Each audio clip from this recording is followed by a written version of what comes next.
Football time. It's just around the corner, and we're going to go through some brackets and break it all down for you. Glad to have you along here on Proview Networks. I'm Sebastian Noel, joined by my broadcast partner on Friday nights, Daryl Stoneham, former Kansas City Chiefs wide receiver, and the voice of the Mustangs, Ed Nunez. We have a lot to get to tonight, guys. Obviously, the number one seeds are already piling in, so we'll get to all of that. Not a lot of surprises on that one seed line at all. We'll have a chance to talk to Cleveland head coach Heath Ridenauer in a few moments. He got the number one seed. Did that surprise you at all, Ed? You know what? Great game last night. Both did a great job in calling that game. It didn't. Again, remember, they're down 27-7. It looked like it was over with. I really thought Rio Rancho out-physicaled them in the first half. Storm had a great answer, came through with it, so no surprise there. You saw both teams, obviously, all year, you and I, Daryl. We knew that was a battle for first. They get the number one seed. It's not a surprise, but give us your overall impressions of the number one seed, the Cleveland Storm. They've got a heck of a team. They're resilient. They don't give up. They're going to fight to the finish. And they have a ton of athletes that can make plays on that roster. Obviously, a bit of a disappointment for Rio Rancho. You have to turn there. They had the big lead in that ball game, and they let it slip away. How do you think that happened, Daryl? They got away from what worked for them in the first half. Rio Rancho is a team that's built to play from ahead. They have an outstanding rushing attack with Zach Vigil, right. Over 300 yards rushing in that game. And it was a couple of drives in the second half where they got away from Vigil and tried to mix it up with some different pass combinations, misdirection plays, and Cleveland held them to punts. So those missed points on those drives really cost them, along with the extra point, the 2-point conversion in the first half. Right. So just a couple miscues and it cost them. Ed, all season long, we've seen Rio Rancho, when they kind of get ahead, they go for those 2-point conversions, and that unnecessary risk really cost them last night. One of the things you mentioned, it's not Coach Manoni calling the offensive, he doesn't do that. He doesn't call the offensive right. play. So, and people might think that right away. We thought that last night, but here's the thing, though. If you look at it in the first half, Rio Rancho had every way they wanted to. Zach Vigil, you mentioned that, Daryl. The cutbacks in the vision, this kid is a special running back, right? You kept mentioning that. And the one run that he stopped and let two defenders go by and then cut it back to the right was one of the most outstanding runs I've seen this season. Imagine. So, but I think Rio Rancho did get, but the key to me was, if you look at it in the first half, both the lines of scrimmage were being won by Rio Rancho. They dominated both lines of scrimmage. That evened out in the third quarter. And Sebastian, you made a good point when we talked upstairs. Cleveland kept running the ball. They didn't stop running the ball. So I think that when Cleveland opened up the third quarter with the score, momentum changed and it never shifted back to Rio Rancho. Exactly. We will get some of your viewing party pictures on the air later in the broadcast, so if you do have them, you can tweet them to us at Proview TV. We'll get to some of that. And, of course, we'll talk to Coach Heath Ridenauer. If you're Rio Rancho, does this loss kind of wake you up a little bit? Daryl, you played at that level and beyond it, of course. Is there such thing as a good loss, getting that reality slap in the face right before the tournament? Do you believe in that, or is that just media nonsense? So we watched after the game. What happened? Yeah, we did see Rio Rancho stayed on the field and watch the celebration. And I think that was purposely. I think they purposely stayed out there and had to watch. Their coach made them watch Cleveland celebrate, take that trophy, celebrate it on their home field, and let that taste sour in their mouths. That if they do meet again in the playoffs, this is going to be a matchup for the ages. We think, Ed, they'll be on opposite sides of the bracket, so the rematch would have to be the championship. And to Daryl's point, if you look at Rio Rancho and the wins that they had, they beat La Cueva 50-0, El Dorado 40-0, Carlsbad 50-0, Volcano Vista 57-7. So some of these, I think, Daryl, I played sports too, and sometimes you don't want to lose, but it refocuses. You go in there, and the coaches can tell you, look, we told you weren't that, you didn't do this, you didn't do that. It re-energizes us. They're a good team, and I think there's a good chance you might see them play again. I hate losing more than I like winning, but I think in this case here, Rio Rancho might say, hey, look, and you mentioned that they watched the celebration. How does that burn in? You don't forget that. They're gonna remember that. They're gonna remember that one. Just to correct the small mistakes. I mean, Rio Rancho had this game. They were up 20 points at the half, so to lose this game and to have that sour taste in your mind and to use this game as a coaching point moving on to the playoffs, I think Rio Rancho will be okay. Let me throw this out there, though. Did Cleveland show to be the more complete team? You know what? To your question, we said this. We were watching Silver City, and we said in the first half, Josh Brown, who played football, said Rio Rancho was snapper, right? He was a long snapper. heck of a football player. He was a hell of a long Yes, snapper. you went to Del Norte with him, you would know. That's right. Rio Rancho was dominating that game, both ends on both sides of the field. So that's a good question because Cleveland finished the job and Rio Rancho didn't. Now I'll still say that's an even game if they play again. That's an even game. So I would say no to that. I'd say they're pretty even. Breaks of the game, right? Comes down to the breaks of the game. Last night, 24-yard field goal, push to the right. You made a good point. Should they have run it to the middle of the line on that last play? You made a good point there. So games come time. Remember Al Pacino in the Any Given Sunday comes down to inches. Yeah. Remember that? And it did. It did last night. So I can't say that Cleveland has shown that they won that one. If they played 4 more times, you got 2-2. That's just my opinion. Daryl, same question to you. Did Cleveland show to be the more complete team? And here's the reason I asked. Because if I look back at that game, the one thing that Rio Rancho did all night, it was big play run. But that's their strength. Cleveland, on the other side, despite going back down early, they still ran the ball 55 times. They never changed their shape. They never changed their game plan. Did Cleveland show to be the more complete team? I don't think so. I'm going to go on a limb and say I still believe Rio Rancho is the better team. And that's the team that I picked before the game. I had Rio Rancho by 7 points. And I say that because Rio Rancho has the athletes and they had the talent to win that game. Now they lost because of, I think, coaching decisions and play calls and things of that nature. But you got to remember, the whole first half and the entire game, when you got a guy on defense like number 2, Lucas Cicero, and you got to remember, we called his name every single snap, every single time he was in the backfield, he was making the play. Wherever the ball was, Lucas Cicero was. Right. And then you have a guy on offense, Zach Vigil. You have Rice, you have Pretty, you have all these different types of talents. And you have Mikey Wood at receiver. These guys are stacked not only at running back with a rushing attack, but they have a great passing attack. They have a dual threat quarterback. They have an outstanding defense. And their defense struggled once they had their main starting defensive tackle leave the game with an injury. Right. Let me slide the La Cueva Bears into this conversation. First of all, do they belong in that conversation? Because it's been a 2-team conversation all season long, and I'm convinced that it's not. I think La Cueva belongs in that discussion. Ed, what do you think? You know what? You and I had this talk the other day, and that loss to Rio Rancho earlier in the season, they lost 50-0, and they've been rolling ever since with wins against Cibola, Clovis, El Dorado. They've been dominating people. Armenta's playing very well at quarterback. Exodus Ayers might be one of the best receivers there is in the state. When it comes down to, as I always think this, Devin Dyer's a heck of a defensive tackle. Jackson Cherry's a good defensive back. On both lines of scrimmage, do they match up? That's the question to me. Rio Rancho's offensive line is one.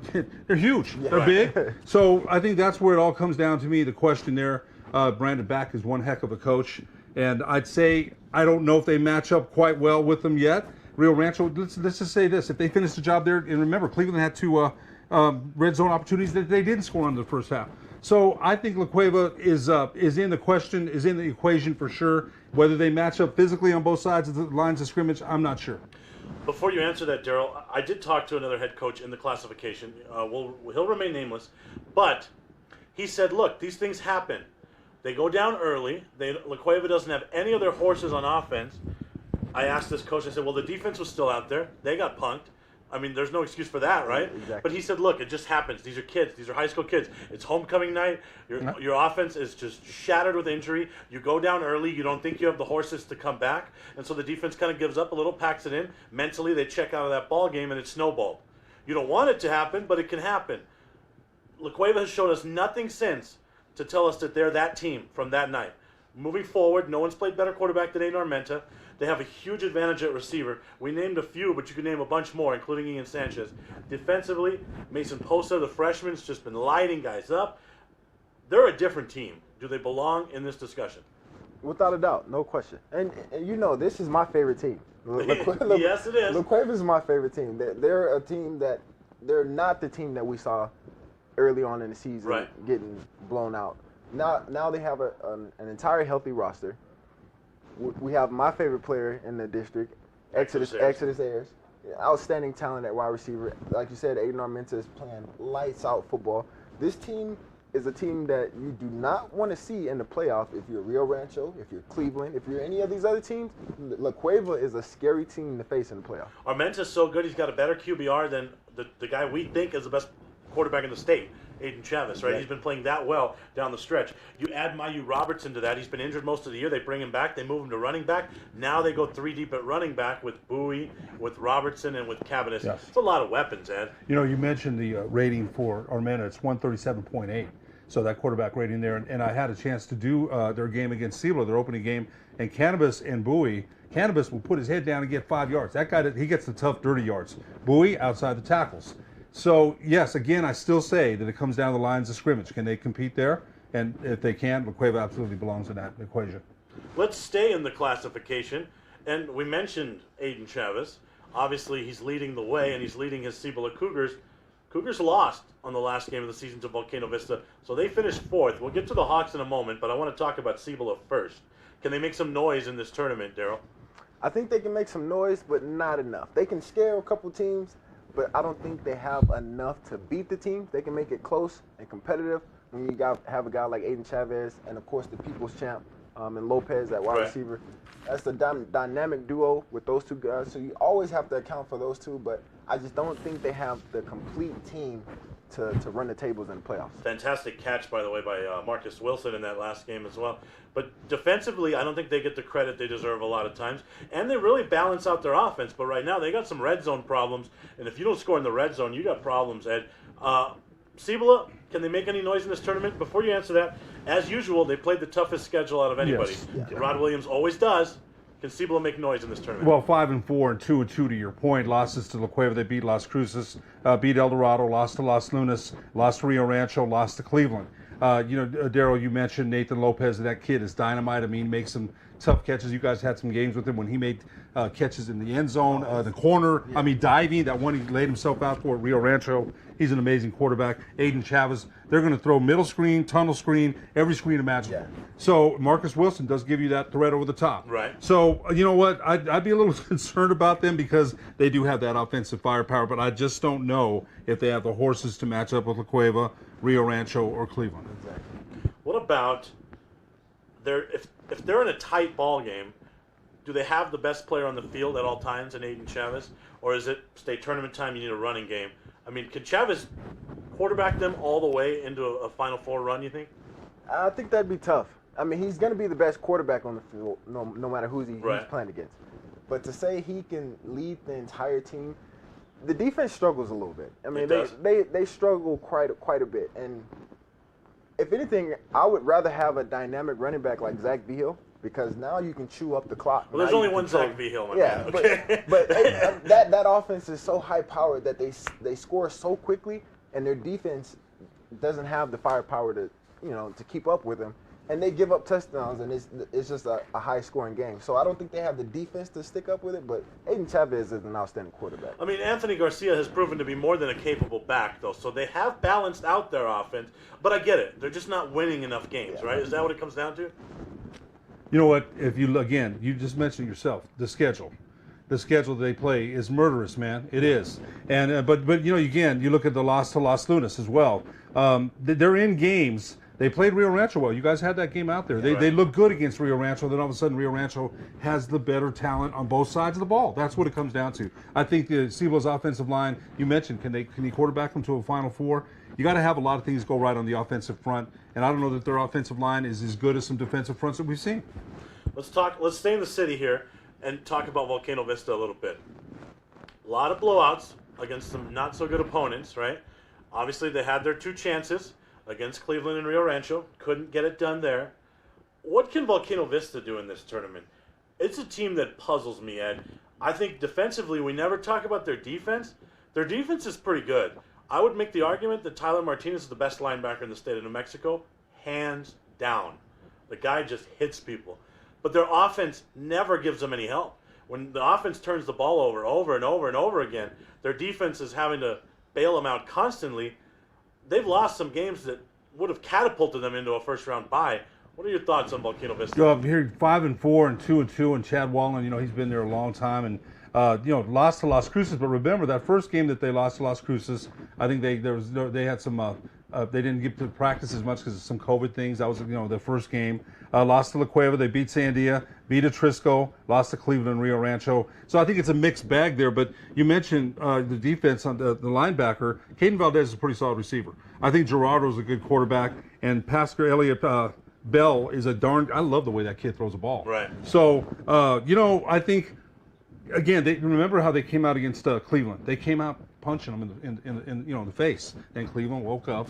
Again, I liken them to Siebel and Volcano Vista. Do they have enough guys on both lines of scrimmage to compete with Cleveland's and Rio Rancho's and La Cueva's? And my answer to that is probably no. Before you answer that question, the game that Ed's talking about against Cleveland, they go up huge at halftime, and then 6 of their 8 offensive possessions to start the second half end up in turnovers. Do they play clean enough football to make it deep into this tournament? I don't think so. Anytime you turn the ball over that many times and that consistent over the season, it wasn't just that game. These guys have an identity of turning over the football. And it, like you said, it puts your defense in all these binds, and it puts the pressure on your defense. But you have an outstanding linebacker that can help you out, but they don't have the firepower in the trenches. Mm-hmm. And that's where football is won and losses. It's in the trenches. Yeah, all these teams have a player at receiver or a player at quarterback or a player here, a player there. But the hardest position to fill out and to make dominant is the offensive line. And we've shown it that Rio Rancho has the better offensive line, and that's why they're one of the dominant teams. We'll take a quick time out. We didn't forget about the Southern teams. We'll talk Centennial after the break. Also, we'll catch up with Coach Heat Ridenauer, and some brackets are coming in. We'll take a break. Come right back. Jeff Savannah, JJ Buck. Micah, Josh produces for you today over on the Proview Network side, where you can watch the show worldwide on ProviewNetworks.com or statewide at Comcast Channel 26. Hey, welcome to the Steve Davis Show. Good morning. Welcome to Sports Desk Live on Comcast Channel 26. Welcome to The Point with Nick Rich. Hi, everybody. Welcome to episode 10, America Talking Out. I'm Pastor Flora Padilla of Mending Broken Hearts. Welcome to Henry T. Game Face Live, Comcast 26, and Big Bad Proview Network. Often imitated, never duplicated. Welcome to Local Focus with Sebastian Noel. Welcome, sports fans. It's that time of the week again. You are watching the Weekly Rundown. Hey, welcome to Red Menace TV here on Proview Network. Hello, I'm Steve Davis. You are watching Public Access TV. For your business or your home, Valley Fence stands alone. We're number 1 in New Mexico for a reason. It's the best fence you can own. Proudly serving New Mexico for over 50 years. At Valley Fence, the difference is clear. No fence too big, too small, or difficult. We handle them all at Valley Fence Company. Clark's Pet Emporium, your pet's second best friend. Visit clarkspet.com. Dream Style Roofing tops them all. When your roof's worn out and needs to be replaced, we're gonna do it right, put a smile on your face. They're at home, things are looking up when you get your roof done by someone you can trust. Dream Style, a company name that's been around forever. No one does it better. You need a new roof, you know who to call. Dream Style Roofing tops them all. These are more than just the sounds of a safe place to go after school. These are the sounds of interest being ignited and of mentors making an impact. At Boys and Girls Clubs, we don't do just one thing. We do whatever it takes to meet the needs of every kid who comes through those doors. Because whatever it takes is what it takes to build great futures. Great futures start here.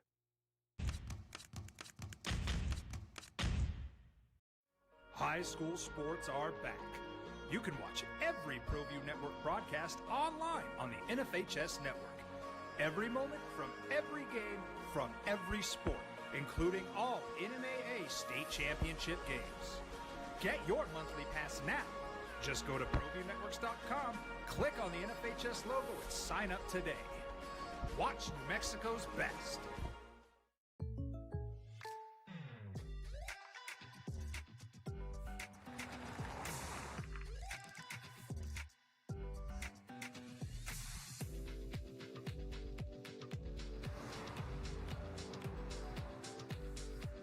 For your surprisingly great rates, contact your local State Farm agent today. If you want the real deal, call State Farm agent Marty Size in Albuquerque today. Like a good neighbor, State Farm is there. A rogue virus, no jobs, sky-high tuition debt. Life is trying to put our generation on the sidelines. But we refuse to just sit back and watch it pass us by. Instead, watch us fly ahead. Watch us overcome anything. Watch us rise. Watch us change our world. Watch us become the next greatest generation.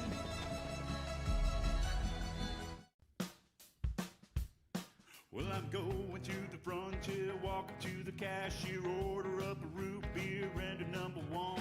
Cover it with green stuff, one scoop is not enough. Find a booth is real tough, back by the Duke. Meet my family, meet my friends in the quirkiest restaurant I have ever been.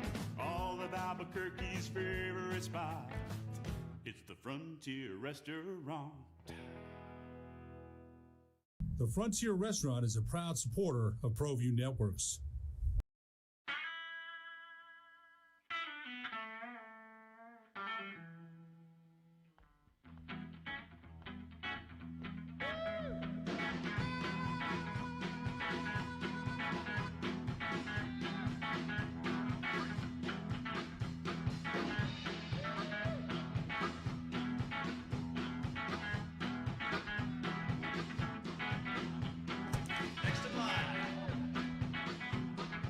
Rudy's is a proud supporter of Proview Networks.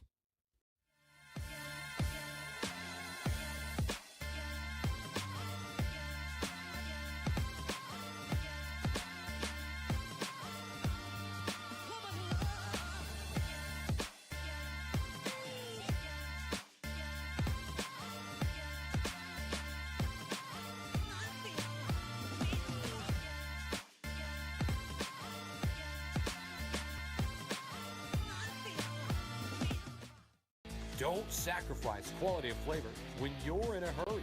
Golden Pride offers ribs, fried chicken, green and red chili, breakfast burritos, and Frontier Cinnabons. 4 great locations, or visit us online at goldenpride@abq.com. Golden Pride Barbecue Chicken and Ribs, proud supporter of Proview Sports Network. Extreme Clean is a proud sponsor and supporter of Proview Networks and all high school sports athletics.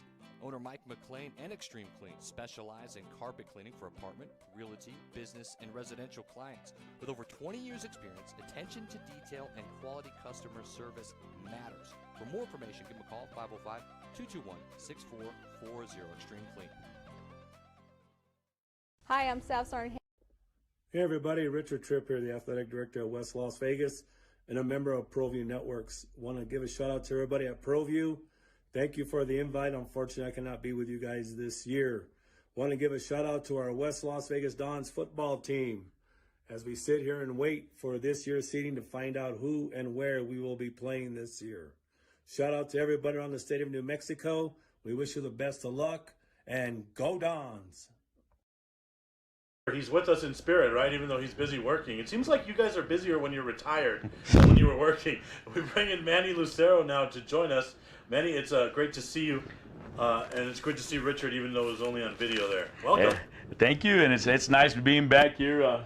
Where I started this years ago with you guys, and you guys keep getting younger. I'm the only one keeps getting older. My hair's gray. You just are losing yours, but of course, Ed still is good looking as always, so thank you guys for having me. Yeah, my wife loves me. Thank God. Since you talked about the origins of these bracket shows and seating and selection shows, take you behind the curtain a little bit. This started as an idea with Steve Davis and Brian O'Neill, and we lost Brian this season, and it's certainly going to be a different basketball season without Coach O'Neill. We miss you a lot, buddy. I know I talked to Brian about 5-6 nights a week during basketball, but Brian was instrumental in getting this idea started, and I did want to mention that. We miss you a lot, buddy. I know you and Brian were close also, Ed. You know what? I'm smiling because when I officiated his games, he'd tell me, Ed, I don't mind if you make a call on that guy as long as you make the call on the same, so Brian would zing me with a lot of one-liners, man. He had a real great wit to him. I love the guy. So I'm glad you mentioned his name. He's a tremendous person. All right, before they accuse us of a northern bias, we were talking about some of the powerhouses in 6A, and we had not gotten down south yet. So can any of the southern teams make some noise down there? And obviously that conversation has to start, in my opinion, with Centennial, Aaron Ocampo's Hawks. That's a good team. They gave Cleveland a little bit of a test early in the season. They won, of course, down there as they usually do. Can Centennial make some noise in this thing, Ed? You know, again, Aaron Ocampo, the coach you mentioned, they're 8-1 and 4-0. And that game against Cleveland, they lost 49-21. They beat Mayfield, and the Edge lost Cruces in a close one, 42-41. They beat Hobbs. I really love that Gutierrez, the running back. He had 6 touchdowns in the game that Coach Ottman and I did when they played Sandia up here in Albuquerque. Here we are go again, Sebastian, talking about Cleveland and Rio Rancho and La Cueva, the top 3 that we think. Can Centennial compete with those 3 teams? I'm not sure. Centennial had a chance earlier in the season. It's later in the season now. That's their only blemish on their schedule. I do love their running game, and Coach Ocampo is a tremendous coach. Sometimes these games come down to coaching adjustments, and he's been around the game a long time. I still think they're a little bit, as far as overall talent and overall team, speed, team, whatever you want to call it, is compared to Cleveland and Rio Rancho. I think they're they fall a little short, but they did have one heck of a season. Can you make an argument for anyone else, Manny? We talked about Cleveland and Rio. We threw La Cueva in there. We talked about Cibola and Volcano Vista. Now we mentioned Centennial down south. Is there any other team you want to talk about? I do like the quarterback at Hobbs, Colton Graham. He's not going to lose you any games. The question is, can he win you one? And again, and I'm sure you guys have already belabored that point with Rio and of course Cleveland, but this is playoff time, guys. And there was a key injury last night in Rio that may change a little of the dynamic, because it's hard to replace a DN that way. So at the end of the day, the cream always rises to the top. So I do expect. I used to coach, as you guys know, back in the day. I coached against Aaron's dad, and Simon and the Ocampo. So you're absolutely right. They have a lot of football IQ and history, and I'd like to see some the Final Four. I could envision. Well, we'll look at the brackets here in a little bit, and I'm sure you'll talk about it. But I think a lot has to do where they land and who they play. And you know what? On a given night, last night, you had 27-7 at one point, and they lost 28-27. So things happen, and so we'll see about that. And the game that Ed was talking about between Centennial and Cruces pretty much gave that one away. They were up huge. So, I mean, yeah, absolutely. We'll talk about that more as we take a look at some brackets, but I did want to mention the southern teams. Coach Ocampo, this time of the year, he seems to always confuse people with all those different formations. I think we have some criteria points to look at here. We've been doing a lot of talking about just what goes into the brackets, right? But we should mention the criteria. They haven't changed. They never change, it seems like. But it still seems like we get a lot of calls this time of year from coaches asking us what's going on, talking about strength this, strength that, and they really aren't mentioning the criteria points. But the 6 criteria points, of course, being the overall record. It starts there, right? And COVID certainly has impacted that. Then we have a district finish after that. So that's huge, of course. Max Preps rankings, that's an important one because it's one of the 6 points, and it's also the tiebreaker if it should get to that. And then, of course, wins against a district champ, regardless of classification. That'll come into play a lot. And then there's, of course, the head-to-head, which doesn't come into play a lot. And then there's the coaches' end-of-the-year coaches poll, which is, just to be clear, that is the coaches' information that's submitted to the NMAA. So we can look at your last poll from NMOT and kind of get us an idea, but there's still one last submission into the NMAA, and that occurred by 5 o'clock this afternoon. And there it is right there on your screen. It's cut and dry, isn't it? And absolutely, the one thing that I did want to mention, I'm glad you did bring that up with the coaches poll, is because you got to remember that if you look, I in brackets there, or in parentheses, you'll see how many first place votes, blah, blah, blah. So you just add those up, and it tells you how many coaches are voting. Now, remember, it's about 70% participation. I'll assure you that on the information, the school information and input, it's 100%. So that can be skewed in any direction at that point. And the important one there, Ed, and one I think that gets the most talking points about it, is number 3 there, wins against district champions regardless of classification. I'll bring up an example. Santa Fe almost snuck into this tournament, and they would have got in by way of a district champion win against a team that's 2 classes below them, Moriarty. So number 3 is the one that kind of has people talking always, Ed. Right, and you know what? That's a good point about Santa Fe. You know, they started out good. The Demons had revitalization, right? The Demon program used to be very strong in the 80s, man. You remember that? Yes, sir. So, no, Sebastian, that's always a noted point there, and I think it's good that we put that up on the screen just in case people forgot. That seed or that criteria point, we're going to shift to some small school talk in a moment. It could really help my Eunice Cardinals because they have district champions wins against Estancia and Texaco. So that's the one. And that is really, let's be honest, that's geography based a lot of times, isn't it? Because when you play down or play up, sometimes you have to do it because they're the only teams that are around you. What do you think, man? Absolutely, and if you look at that, going back to your Eunice Cardinals, you know, they also, you know, they played Raton tough. You know, Raton's undefeated in a class above them. Now, they didn't beat them, but they, you know, so the thing that's going to be interesting with that Eunice is, you know, your Cardinals is that loss to Gel 40-38, you know, so at the end of the day, and then, you know, they only beat Hagerman in overtime. Right.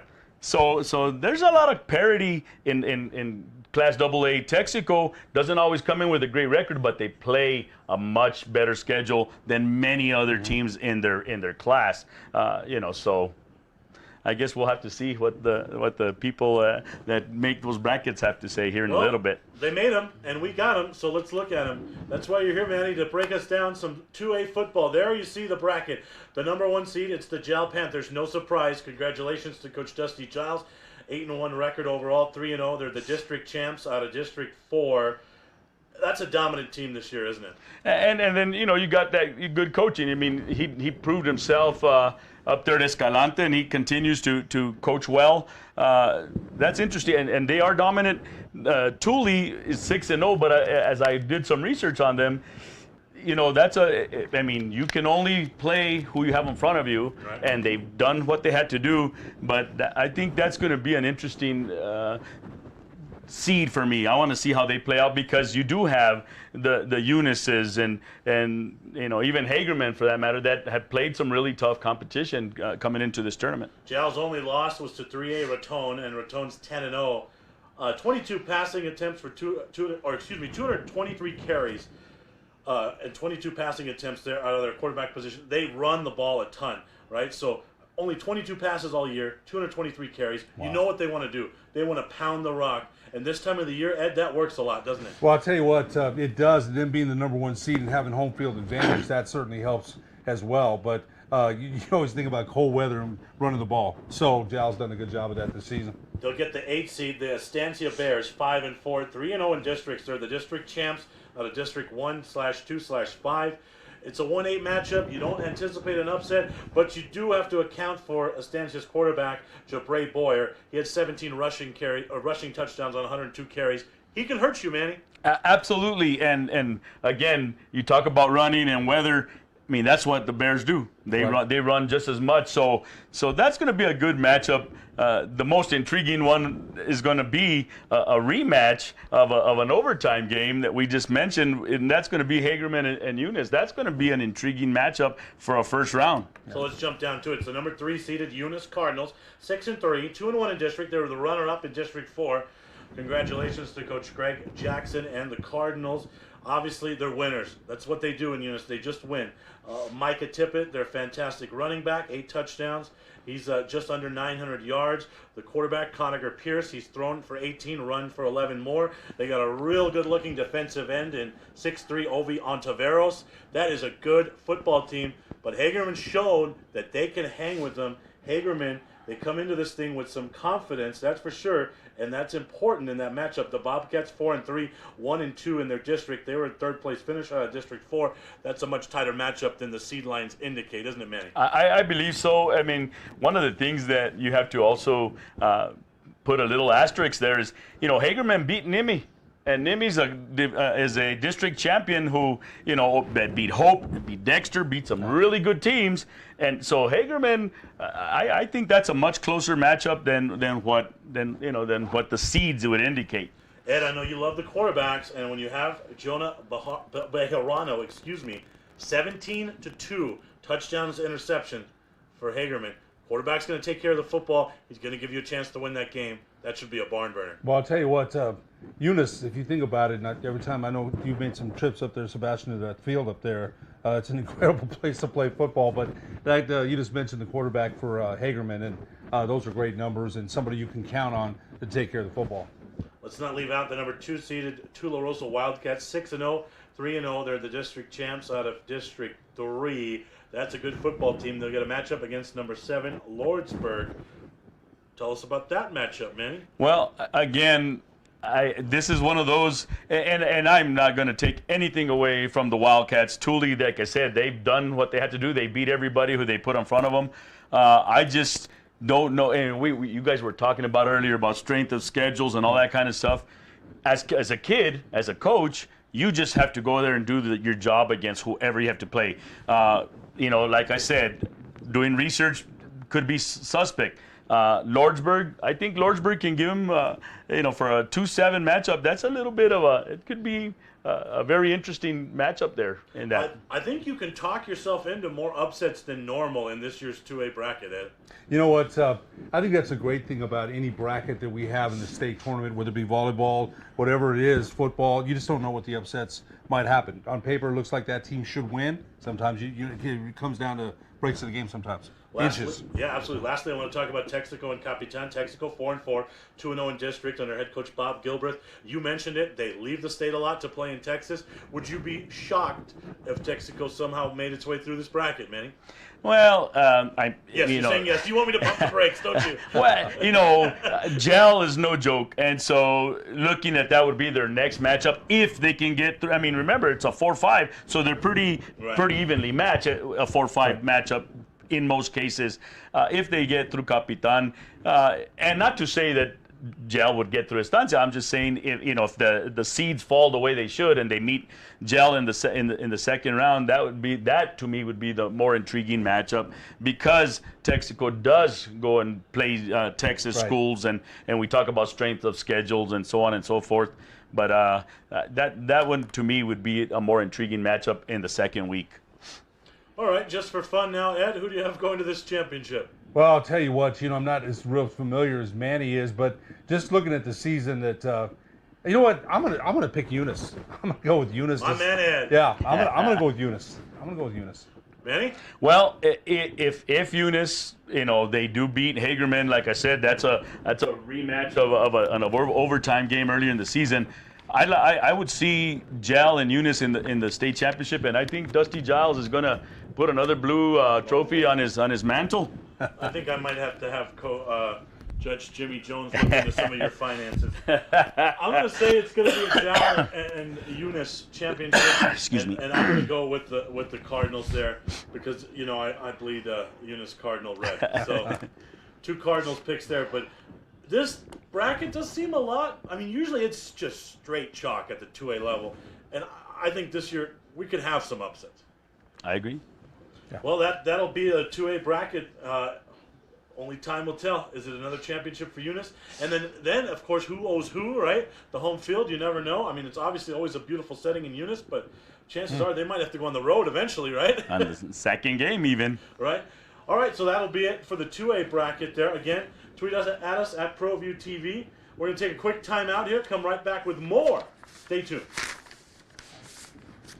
Jefferson, JJ Buck. Mike, Josh produces for you today over on the Proview Network side, where you can watch the show worldwide on ProviewNetworks.com or statewide on Comcast Channel 26. Hey, welcome to the Steve Davis Show. Good morning and welcome to Sports Desk Live on Comcast Channel 26. Welcome to The Point with Nick Rich. Hi, everybody. Welcome to episode 10, America Talking Out. I'm Pastor Flora Padilla of Mending Broken Hearts. Welcome to Henry T. Game Face Live, Comcast 26, and Big Bad Proview Network. Often imitated, never duplicated. Welcome to Local Focus with Sebastian Noel. Welcome, sports fans. It's that time of the week again. You are watching the Weekly Rundown. Hey, welcome to Red Menace TV here on Proview Network. Hello, I'm Steve Davis. You are watching Public Access TV. For your business or your home, Valley Fence stands alone. We're number one in New Mexico for a reason. It's the best fence you can own. Proudly serving New Mexico for over 50 years. At Valley Fence, the difference is clear. No fence too big, too small, or difficult. We handle them all at Valley Fence Company. Clark's Pet Emporium, your pet's second best friend. Visit clarkspets.com. Dream style roofing tops them all. When your roof's worn out and needs to be replaced, we're gonna do it right, put a smile on your face. There at home, things are looking up when you get your roof done by someone you can trust. Dream Style, a company name that's been around forever. No one does it better. You need a new roof, you know who to call. Dream Style Roofing tops them all. All right, we're going to keep rolling on with brackets. We'll go right into 3A. Not a lot of surprises. The number 1 seed is Raton. Congratulations for Coach Giacomo. They're the district champs out of District 2, 10-0, perfect season. They're the 1 seed. The other byes go to the number 2 seed Socorro, the number 3 seed Robertson, and the number 4 seed St. Mike's. We'll get to those top 4 seeds in a moment. Let's take a look at 8-9. That's the Hope Huskies against Navajo Prep. Great season for the Huskies and Coach Salinas. They get the 8 seed, they'll get the home game. The 5-12 is Nimi against Theroux. On the other side, West Las Vegas gets the 6 against Cobre, the 11. And then the Cueva Rams, the home of one of our cameramen, Ron Molina, they get the 7 against the number 10 seeded Dexter Demons. Let's leave the first 4 seeds alone for a moment. Manny, take us through. Start with the 8-9 Hope Navajo Prep. And that one, that's always an interesting matchup. The team that comes up from the Northwest, Hope, is not having the season they had a year ago, but they're playing in a much tougher district overall. And when you see them, Dexter and Nimi, in that district, I'm a gambling man, right? Yeah. So I think I would take Hope in that 8-9 matchup. Nimi and Theroux is the 5-12. Nimi has had a very nice season under Coach Randy Montoya. They're the district champs out of District 4. Perfect 3-0 in their district. Talk about Nimi and Theroux a little bit. Again, that's kind of the same situation as the Hope Navajo Prep game in that regard. But you're right. Nimi, they come in, with a 7-2 record. Their losses, of course, to Socorro and Hagerman, which we talked about. But other than that, they pretty much ran the table. I mean, they beat Hope Christian pretty solidly, 42-27. Again, it's going to be interesting. I think Nimi should, handle that 5-12. Usually those were the 5-12s are what you usually get upset, especially in basketball. But I don't see an upset in that particular bracket. West against Cobre. Cobre gets in there at the 11. It shows you the classification not so deep this season. Cobre gets in there at 3-7. They did have a 2-1 district record. Do they give West Las Vegas any problems? West Las Vegas is probably they're certainly overachieved. They got 26 freshmen on their squad, wow. 11 that actually start and play. I will mention my great nephew, my sister's grandson, is Damian Gallegos. He's the running back there for West Las Vegas, and he's got you probably have this. He's got 30-some touchdowns. I mean, the kid is no joke. He had 2 today against Robertson, but he had 8 in a game, didn't he? Man? He had 8 in a game once and 6 in another one. Back-to-back weekends. So, and that was considering that most of these games he's only playing up to halftime. Remember that he had 6 in the first half against Los Alamos. He probably have a lot more. So he could conceivably had more. But this particular, Cobra, you bring the Southern ball, you just never know. Should West win? Based on the seeding, Absolutely, they should. Because Cobra's coming up a long way. It's a long drive from way down south there in Cobra, that Bayard, New Mexico, way up to West Las Vegas. But again, that freshman quarterback for West Las Vegas, he is freshman, but he's been playing travel football for a lot of years. I mean, in other states. They're going to be okay. They've hung with everybody. They lost to St. Mike's by 1. They lost to Raton by 1 touchdown. Today, I was telling you guys earlier, they were up 20-12 late in the third quarter. So that, and I may be biased, and again, Coach Ocampo, no disrespect, but I believe District 2 overall, as you can see, 3 of the top 4 seeds are from District 2. I think that's by far the best district in the classification this year. Yeah. Can't argue that. Cuba the 7-10 against Dexter. I don't see the Rams having any problems there. Let's talk about the top 4 seeds there. Is Raton, obviously they're undefeated.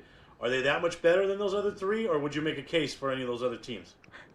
I'm going to tell you, the dark horse for me here is Socorro. Again, I like Coach Ocampo. I actually coached against him when he was actually a player on a team for Socorro. But that loss to St. Mike's 35-7. You got to remember COVID has really thrown a monkey wrench in this. Socorro could conceivably have been the number 1 seed as well. They could have been undefeated as well, but they're not. Just like last week, Robertson, really handled St. Mike's. 40-some points. Now, because St. Mike's had 11 players out with COVID. Granted, they weren't all 11 starters. We all know all that stuff, but it don't matter. In this classification and the two-way classification, it ain't like 4, 5, and 6. You miss 2 or 3 key players, and you're a whole different team. And so I think St. Mike's is legit, and Socorro, obviously, they got the 2 seed, and by virtue of Raton being undefeated. But Socorro, I think that's going to be an interesting. And I know you said you don't see the Rams having any issues. I know the cameraman's your friend, but they don't beat Dexter, dude. All right. They don't beat, and you heard it from me. Manny. They don't beat Dexter. Okay, you said St. Mike's is legit. You said Socorro's the dark horse. Now, would you pick one of those 2, or even the 3 seed Robertson, to upset Raton, or are you going chalk? No, and I'm going to tell you, so that means that St. Mike's and Raton will play again. Today, I don't know if you guys realize this, it was 0-0 in the fourth quarter. Raton scored 2 late touchdowns but it was at St. Mike's. It was at St. Mike's. So you got to give, so that I think any one of those 4 teams, 5 teams, I like I said, I'm not sure about Nemi. I'm going to be totally honest. I'm not sure about Nemi, but 1 through 6, they played a tough schedule. Nemi's played a tough schedule this year. Not really. Not from what I can tell. There's nobody there. I mean, Mescalero Apache, really? Okay, McCurdy, well, really? In the season, Come on. I mean, they played some teams. All right, so you're going to go chalk here with Raton, right? Final word? I say the final 4 is going to be Raton, St. Mike's, West Las Vegas, and Socorro. Oh, how about that? West with the upset against Robertson. All right, let's move ahead to 4A now, as we've gotten through the 3A. And here's the 4A. Congratulations to the number 1 seed, Coach Anthony Gonzalez and Lovington. 7-3 regular season record, 3-0. They're the district champs of a District 3-4. The 2 seed goes to Bloomfield, the Bobcats under Mike Kovacs with a 9-1 record, 4-0 in district. They were a district champ. The 3 seed goes to David Montoya's St. Pius X Sartans. The Sartans were 8-2, 4-0, clean district record. And then the last bye goes to the Moriarty Pintos. Congratulations to Coach Romero. The Pintos were 6-2, and by way of the criteria points, they get the bye ahead of Albuquerque Academy. We'll talk about those 4 byes in a moment. First, Silver and Kirtland Central is the 8-9 matchup. Albuquerque Academy, I can tell you, I was at Academy today. A lot of buzz about football. Bernalillo's a team they didn't want to see again because that was a close matchup under the lights. That's a 5-12. It's a rematch from the regular season. 6-11, it's Ruidoso against Aztec, who's been playing pretty well down the stretch. And the 7-10 is Valencia against Taos. Let's start on the right side. I want to start with Valencia because they've been playing some good football. The 7-10 against Taos. Start there, Manny. Again, you're absolutely right. Valencia's been playing really good football as of late, but I coach little Art Abreu. I know you love Art Abreu. That's why I'm just going to tell you, he finds ways to motivate those kids. A little different style than his pops, but he finds ways to get his kids to play the best football this time of year. And so from the first 4 games, I could see that being an upset. Aztec and Ruidoso.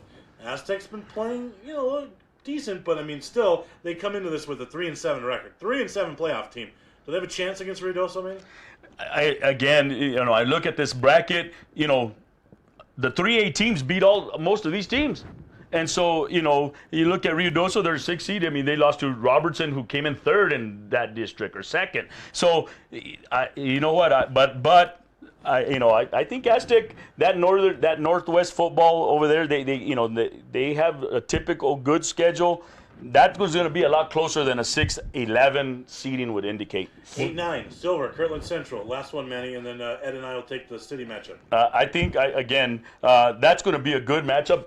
They're 8-9. I think it's a toss-up. I think I would give it to Silver just because they're playing at home.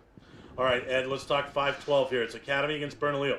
Goon Squad, Bernalillo, defense, it's there. But offensively, they have really struggled to score the football. In that game against Academy, they really didn't even try to stretch the field with Tristan Ludi Herrera until it was too late.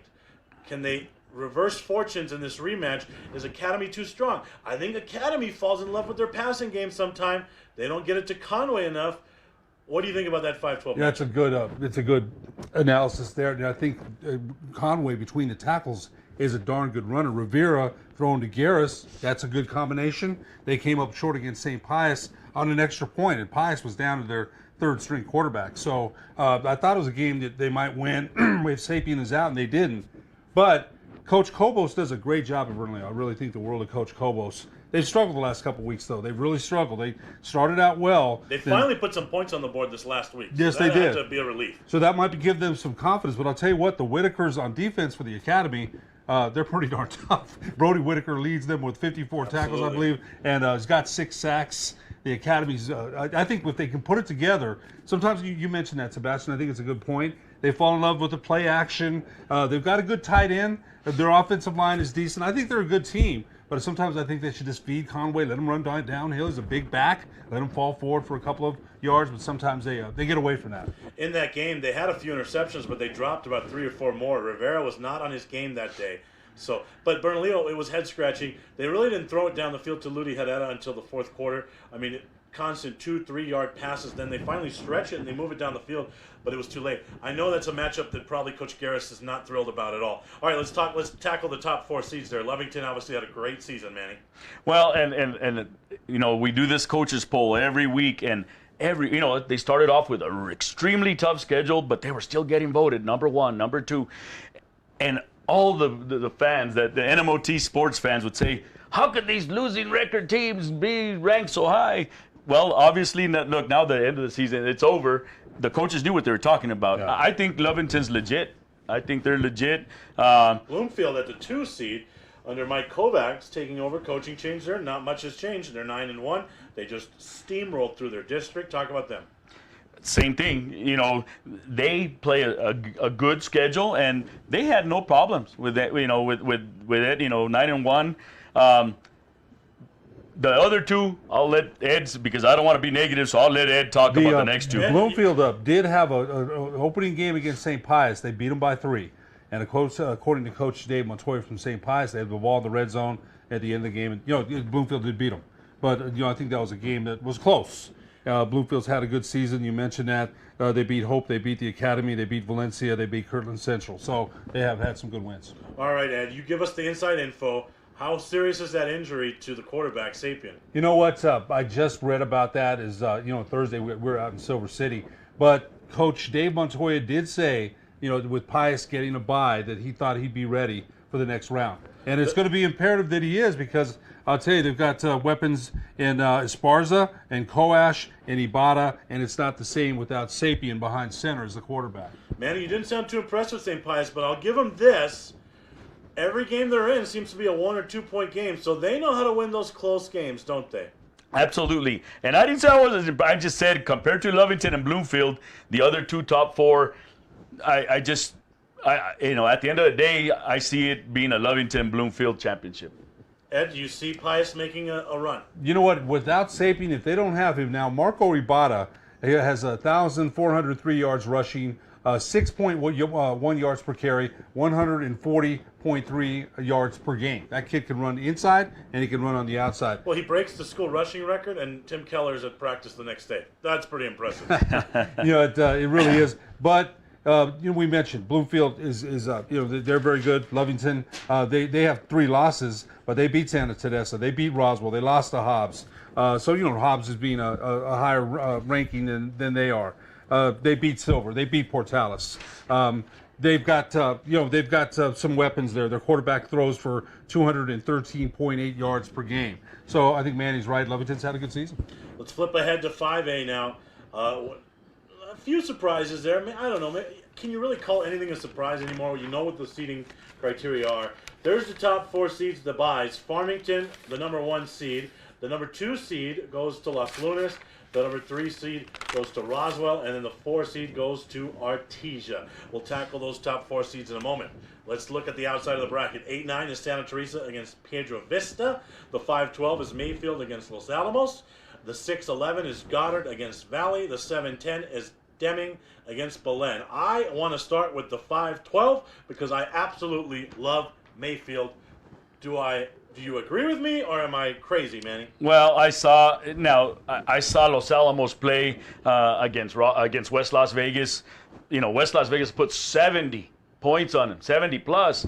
I can assure you that Mayfield's probably got some more skilled athletes, more than 26 freshmen on their squad. So I don't see no problem, And Los Alamos, props for making it. I'll give you props for making it. I don't want to take anything away from the top 4 seeds. Ed, I think Mayfield has the best 1-2 running back punch in this classification with Jose Montoya and Calvin Cox. I had them last spring at UNM Stadium when they only had 4 games in a shortened season, and you're not kidding. Boy, I'll tell you what, those 2 were dynamite. They're 6-4 and 3-0 under Mike Bradley. They lost to El Dorado, they lost to Centennial, lost to Las Cruces, beat Roswell, Goddard, and they beat Deming. So they do have some good wins on their schedule, and I think that running attack we mentioned, and when it gets cold, Manny, ground and pound, man. Absolutely. 8-9, Santa Teresa, PV. Who do you like there, Manny? You know what? I would, for usually I would say PV undoubtedly, but you know what? Santa Teresa's due for a run in the playoffs. Unfortunately, they'll have to beat Farmington the second week, but I like Santa Teresa on there. I think that coaching staff's done an amazing job with those guys, and they just been knocking on the door every year. And I think this year they might get that W. Goddard and Valley is the 6-11. Ed, Goddard's pretty one-dimensional, but that one dimension is very good. Very effective. It's ground and pound on the ground. Can Judge Chavez and the Valley Vikings come up with some magic there, or do you like Goddard? Chris White has done a great job out there. Goddard as Judge Chavez, the veteran coach, the ex-Cibola coach, the ex-Highland coach. He's been around the game for a long time, very good friend. Goddard, they beat Hobbs. They lost to Las Lunas, lost to Bayfield. They've got some beat Goddard. They're under we mentioned Chris White. Judge Chavez in Valley has played a little bit better lately. I believe they played Goddard a couple years ago in the playoffs too. Maybe it was Roswell. But so I think it's a tough matchup for the Vikings. I've got Goddard in that matchup. Speaking of playing better lately, Roswell had a dreadful start to their season, but championship pedigree, it kind of shows up, doesn't it, by the end of the season? How do you go from starting winless to winning that district? What a job for Coach Lynn and Roswell at the number 3 seed there, Manny. Well, again, like I told you, the cream rises to the top. Absolutely. And that's the reason they play the schedule they play, so that when they have to play Artesia and Goddard, they can not only compete with them, but get W's. All right, convince me that Farmington deserves this 1 seed. I know by the criteria they should be the 1. I don't think they've played a lot of good teams. Strength of schedule hasn't been there. They have a great quarterback in Furby, but is this a soft 1 seed, you think, Manny? I do, and not, I don't know if I will use the term soft. Well, I don't mean it in the traditional sense. I just mean that the other 3 high seeds could make the case that they're just as good as Farmington. Well, I don't know about the other 3, but I will certainly say, in my opinion, I think the number 1 seed should have been Los Lunas. I agree. But that's me. Yep. What I do not like about these brackets, just like the 3A, West Las Vegas wins, they play Robertson. Goddard wins, they play Roswell. Belen wins, they play Los Tunas. We're having all these district matchups again, and I know the criteria. I know all that stuff. I'm not going to argue, and you know, Sally and her crew know what they're doing. I'm just saying, back in the day when we were playing, you never met your district foe unless it was going to be in the state championship, because they manipulated it to where you didn't do that. And I get that we do seeding, but again, back to your initial question, to me, I think Los Unas is the number one. But even if you flipped them, they're going to be in the championship anyway if they're legit, right? So it don't matter. I think you were nodding in agreement, so I'm going to let you talk about Los Lunas a little bit. But I want to steer you towards the defense, because Los Lunas get so much credit for their offense. Their defense is just fantastic with Romero and Griego, and I mean the list goes on and on and on. This is a complete football team. I think all three of us think this could be the number one seed.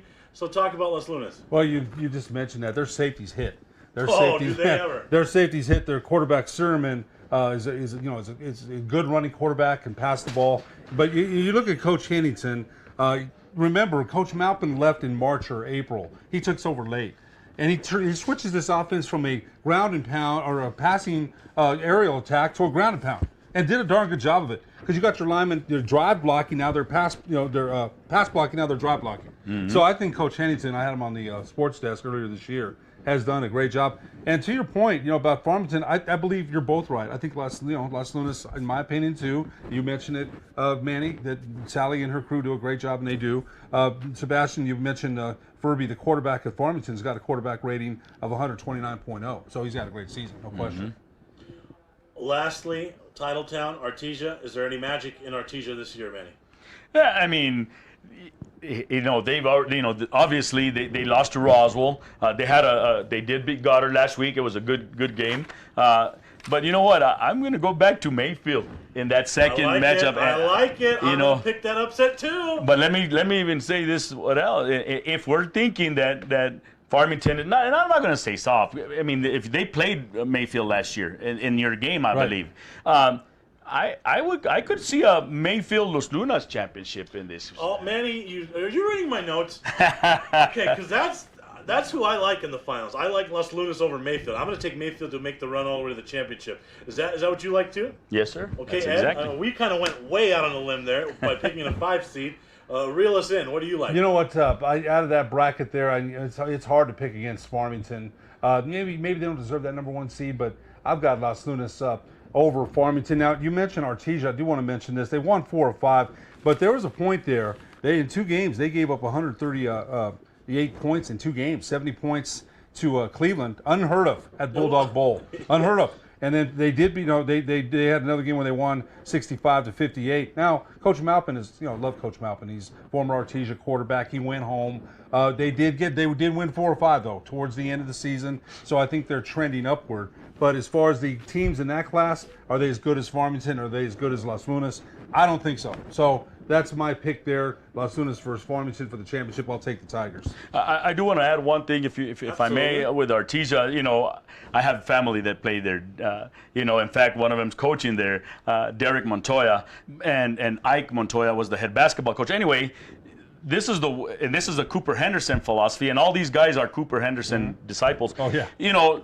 It isn't unheard of for these people to put these kind of points up because defense is optional at Artesia. Let's exactly. They have their best 11 players. Right. Their best 11 players are on offense, and they're going to do a Denver Nuggets on you. They're just going to try to outscore you. So you know what? Yes, 138 points, and then you're talking about Cleveland. Come on now. Yeah. But I'm just saying. So don't be surprised that whoever switched it around. They did win 4 or 5. I did make that point. Yeah. Yes. They got that turned around. Absolutely. So, I do want to mention, I wanted to thank Coach Hennington and Coach Moppin. They were both going to make time for us this evening, but we had some technical difficulties, so we couldn't get to them. But I did want to thank Coach Moppin, Coach Hennington. We're going to join us in this classification. Coach Ridenour was going to join us as well, as was the number 12 seeded head coach Cal Fulich. And I did want to thank those guys, and we apologize that we couldn't get them to you. We're going to take our final commercial break. We'll bring Daryl back in with us, and we'll break down 6A when we come back. These are more than just the sounds of a safe place to go after school. These are the sounds of interest being ignited and of mentors making an impact. At Boys and Girls Clubs, we don't do just one thing. We do whatever it takes to meet the needs of every kid who comes through those doors Because whatever it takes is what it takes to build great futures. Great futures start here.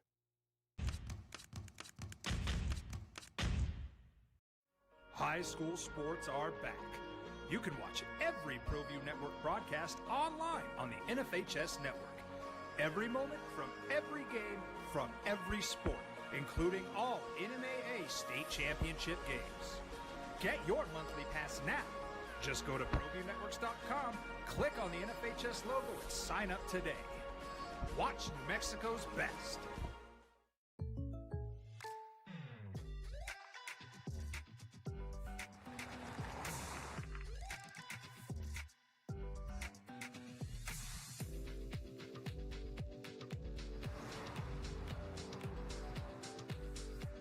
For your surprisingly great rates, contact your local State Farm agent today. If you want the real deal, call State Farm agent Marty Size in Albuquerque today. Like a good neighbor, State Farm is there. A rogue virus, no jobs, sky-high tuition debt. Life is trying to put our generation on the sidelines. But we refuse to just sit back and watch it pass us by. Instead, watch us fly ahead. Watch us overcome anything. Watch us rise. Watch us change our world. Watch us become the next greatest generation.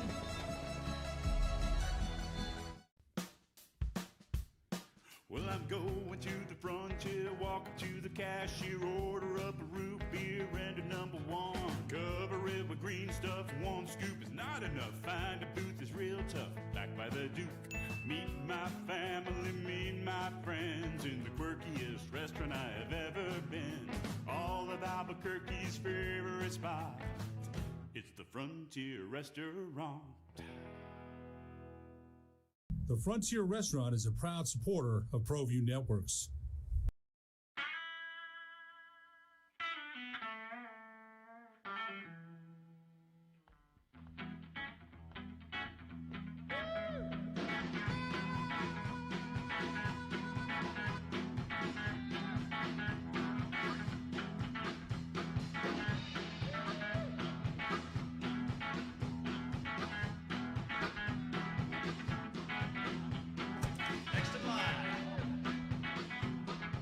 Rudy's is a proud supporter of Proview Networks.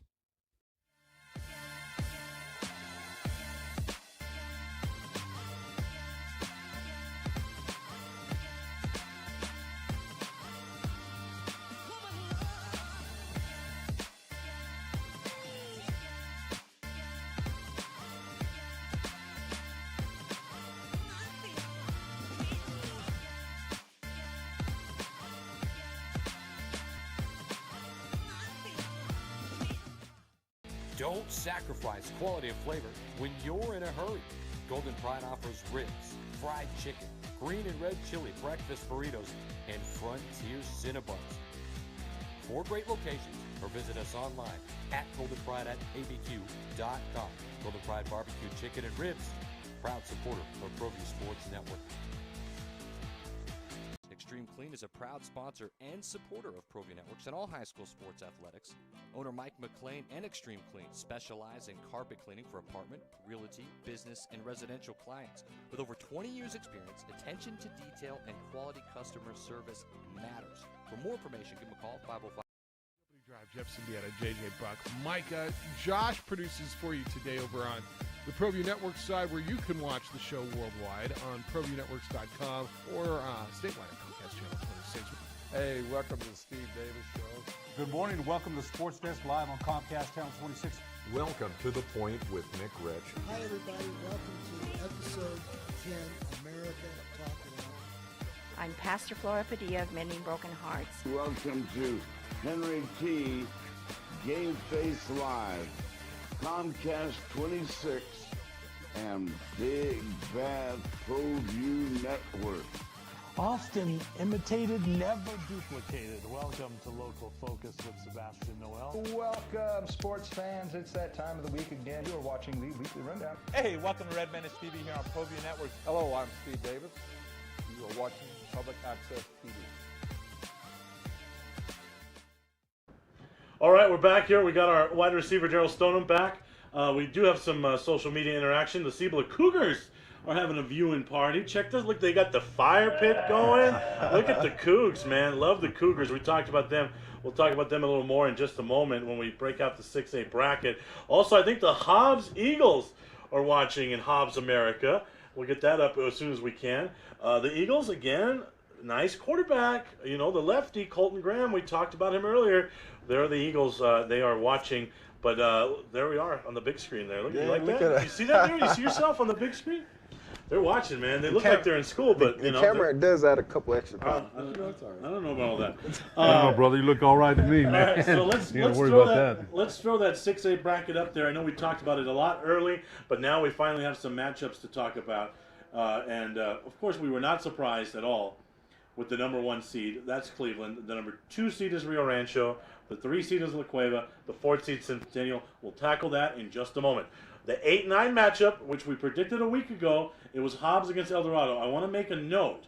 El Dorado, the 9. Sandia, the 10. Okay, talk to James Yotis today. He was told a week ago that if those two teams tied, that the NMAA would go to a tiebreaker based on the point differential against the rest of the district, which would have flipped Sandia ahead of El Dorado.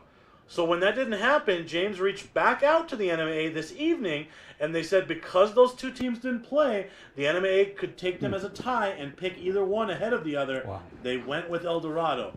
So Sandia's been playing better. Let's start at the 8-9 with Hobbs against El Dorado. Ed, I'm going to throw that one to you. Hobbs has a real nice quarterback in Colton Graham, but it's hard to bet against Charlie Dodson this time of the year. They have such a stud running back in Aiden St. John.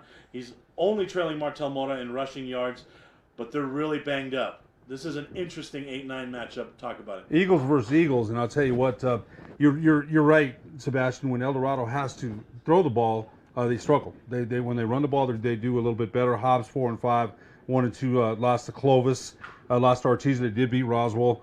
They beat Lovington. A big win for them there. Lost to Goddard. El Dorado, Charlie Dodson. They beat Mayfield. Lost to Rio Rancho.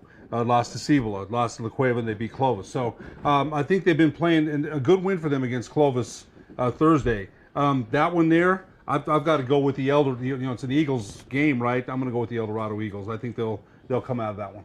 I just never bet against Coach Dodson in that first round. When you talked about Clovis, they somehow limp into this thing at 3-6.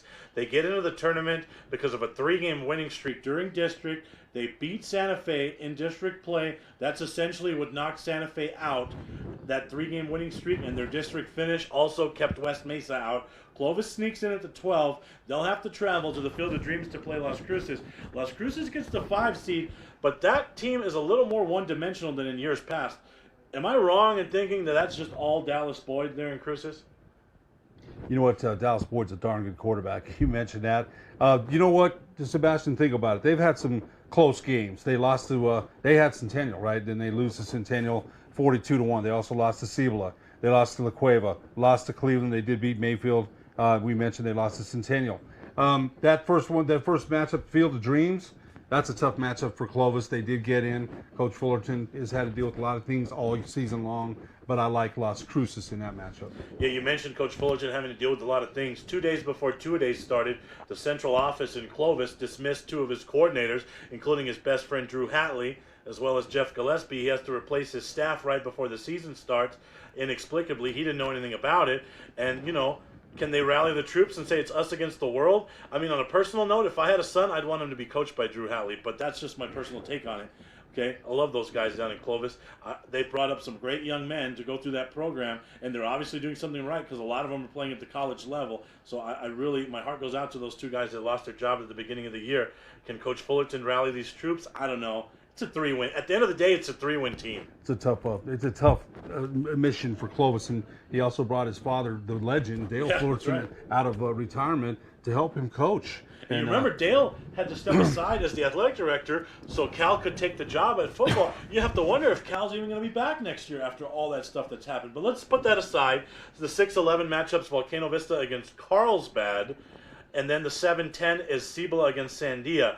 I think Volcano Vista will get by Carlsbad, but they're going to have to clean it up, man. This team just doesn't play clean enough football for me. But I think against Carlsbad, they can punch their ticket there. And then let's talk about the city matchup, Cibola against Sandia. Sandia has been a totally different team once the basketball players all got comfortable. Ed, talk about that. Johnson, the wide receiver, he came out from basketball. And at first, Coach Ottman and I had him the first couple of games. He wasn't sure how to run routes. Right. He wasn't sure. He's a big target. By the way, Sean Johnson. Yeah, Sean big. Johnson, he cost me $77 in a free throw-a-thon there at Sandia. So I had to donate $77 because of his All free well worth it to your good friend Danny Brown. All That's well right. worth it. But Sean Johnson, I remember, one game, he did catch an over the middle slant, and they just lit him up on the legs. You know those big receivers, you go low. Coach. Yeah. So he had to learn. Now they did win their last four.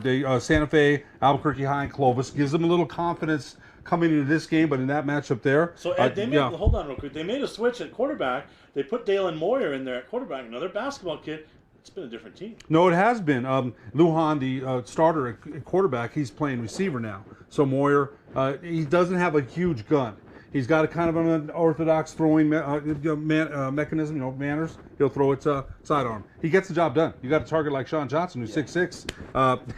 That helps. But if you look at Cibola, I just think Cibola, we mentioned it, under Rod Williams, they've had some tough losses, but I think they're the better team in that matchup there. I've got the Cougars. Daryl, I know you love Cibola. They do a lot well. Start with the quarterback. Talk about Aiden Chavez.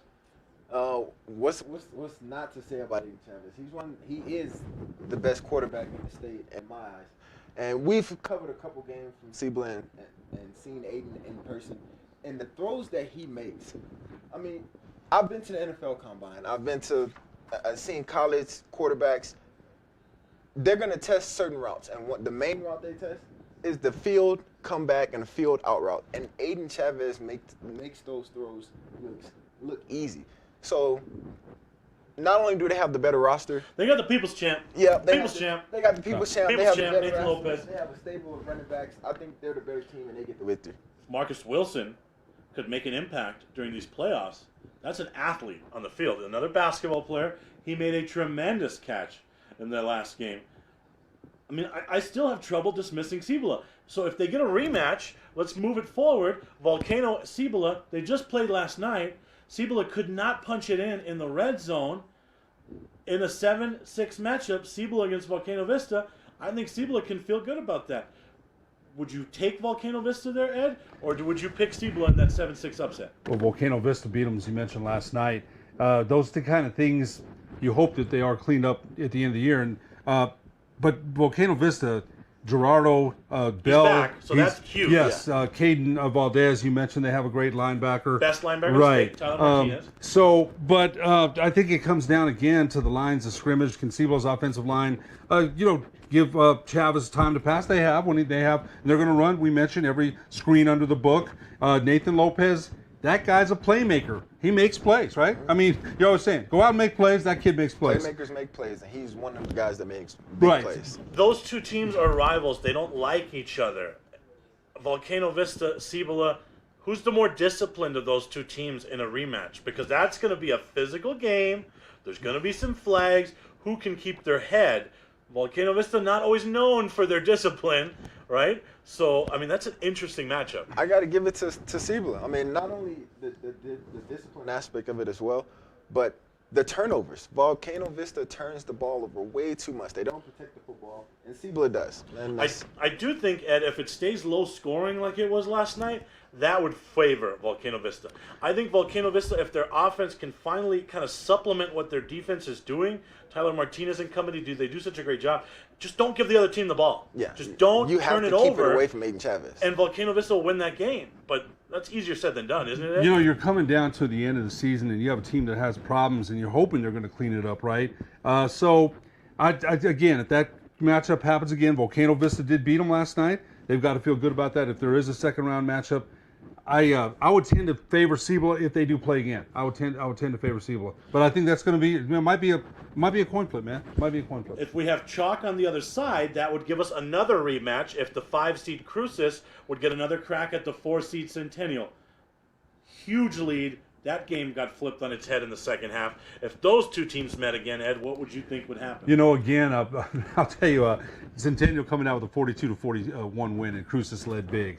right? So if that one happens again, that one comes down to Daryl, a game of inches, breaks, right?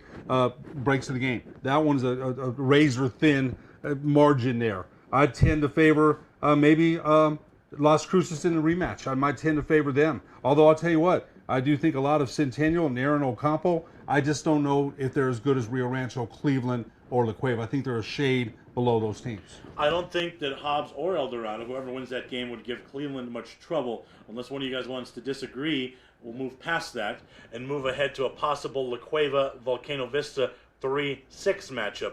That certainly is an interesting matchup. That could get high scoring.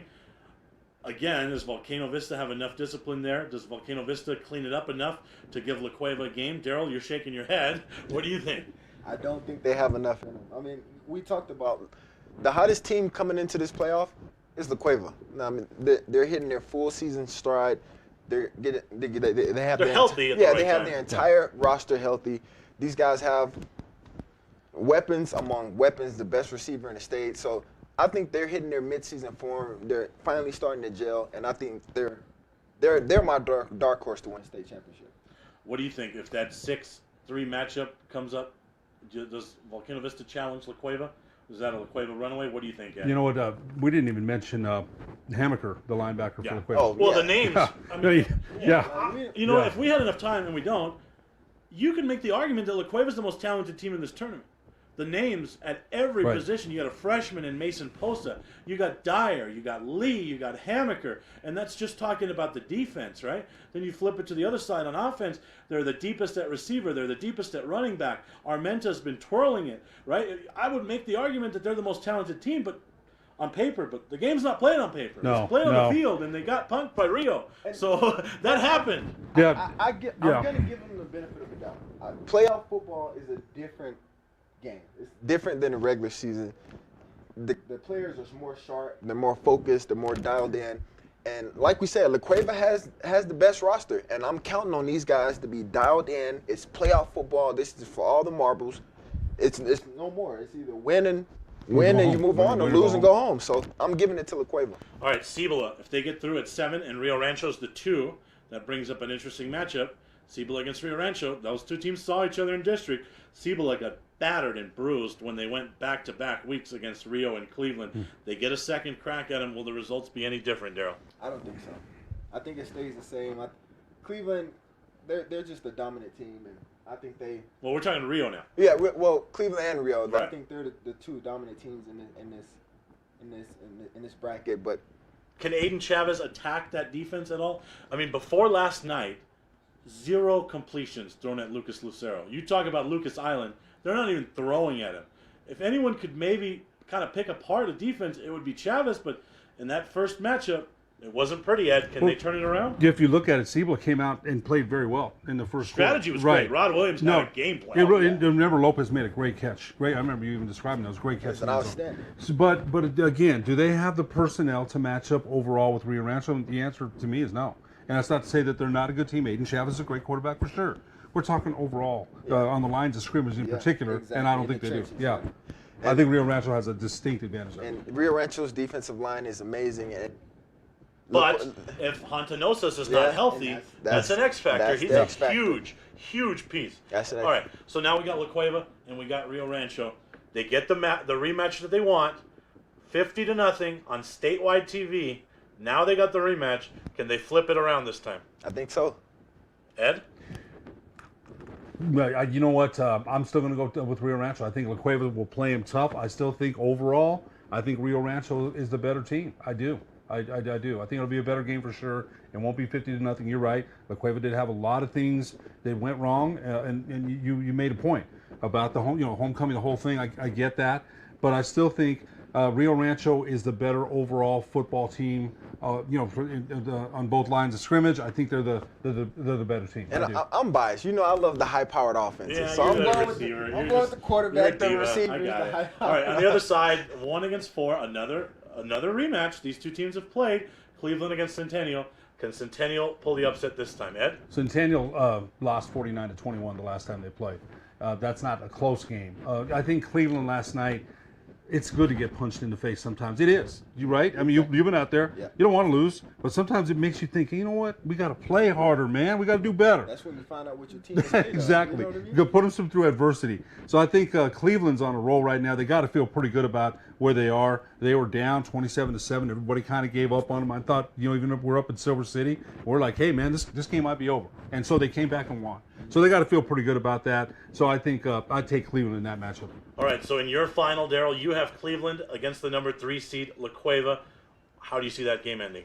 Cleveland at La Cueva? Yeah. I'm telling you, I'm taking La Cueva for the state championship. Well, a Bears state championship. Coach Brandon back smiling somewhere. Ed, you have Rio Rancho against Cleveland in a rematch of last night's thriller in your championship. How do you see that game going? You know what? I think Rio Rancho is Cleveland took their best punch and beat them last night. They did. You could play these teams. We mentioned 4 times. They come out 2-2. Next matchup, I'm going to take Rio Rancho. Wow. How about that? So we got a La Cueva win and a Rio Rancho win. Well, it's been a lot of fun tonight, guys. Every team needs a Zach Vigil, right? The King, Zach Vigil? Oh, yeah. Well, we're lucky enough to have 2 Zach Vigils behind the glass tonight. Our directors, Josh Brown and Jason Pohl. Thank you so much for being back there for us and fighting through some technical difficulties. Hey, another year, the brackets are out. Now you just got to go play. Everything we just said in the past hour and a half, it officially doesn't matter because it's time to play. Players play the game. Good night, everybody, and thanks for watching.